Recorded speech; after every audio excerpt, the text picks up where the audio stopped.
Magandang umaga po sa ating lahat. Ayan po mga kasisan bro, samahan niyo po ako gumala dito sa kabukiran. Ayan, ang linaw talaga ng tubig, ang sarap po magtampisaw.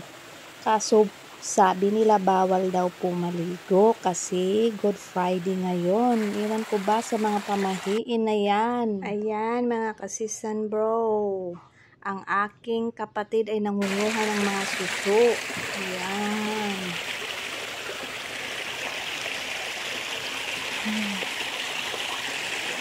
Ayan. Sarap ng hangin. Malamig. Kahit ang kahit 10:48 na ng umaga. Pero yung ng hangin, malamig pa rin kasi maraming puno.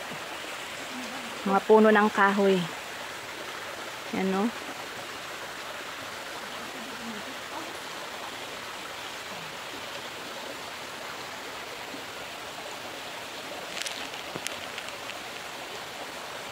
Yun na yung iba naming kasama na una na. Yan. Ano?